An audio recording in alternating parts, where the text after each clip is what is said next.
Un petit bond d'un siècle. Nous voici avec le Gotha européen du char à voile, un week-end de novembre. Pour une course mythique dans ce milieu, les 6 heures de Berck. 10 mètres sous le vent de ton lest, pour que le temps qu'on arrête le char, on soit à l'endroit où est le lest. Dans cette épreuve par équipe de 2, Bertrand Lambert a choisi comme équipière Hélène, une de ses jeunes élèves de l'école du Touquet.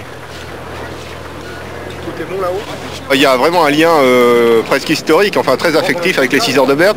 Je l'ai fait 27 fois. C'est une des courses que j'ai le plus gagné, parce que je l'ai remporté 8 fois, mais c'est aussi une de celles qui m'a le plus résisté, puisqu'il m'a fallu être champion de France, champion d'Europe, champion du monde avant de pouvoir gagner les 6 heures de Berck.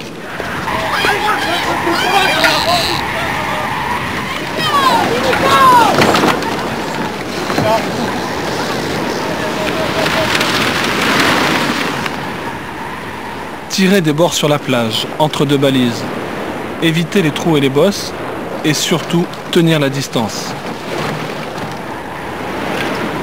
Les 6 heures de Berck, c'est quelque chose comme le Vendée Globe pour les risques de casse, et les 24 heures du Mans pour le prestige éternel accordé aux vainqueurs.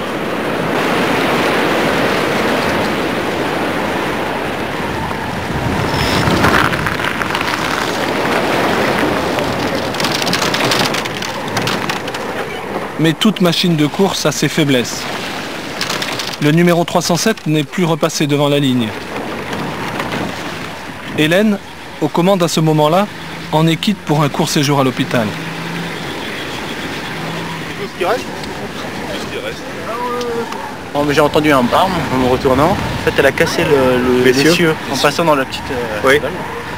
Berck, c'est les Alpes, hein. C'est très difficile. Il y a des trous, des bosses, ça change tout le temps. Les trajectoires sont difficiles à prendre.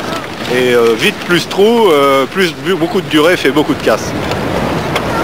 Voilà, j'ai gagné de venir une 28e fois pour les 6 heures de Berck.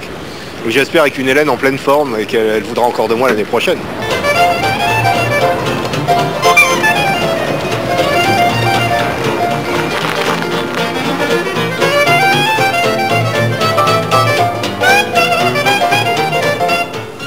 C'est sportif, mais ça peut pas se pratiquer partout, ça, quand même. Ah non, c'est sportif, puis il faut éviter les gens qui se baladent sur la plage, c'est une évidence. Mais regardez quand même, c'est plus élégant que les cadres dynamiques en patinette sur les trottoirs de Paris, quand même, globalement.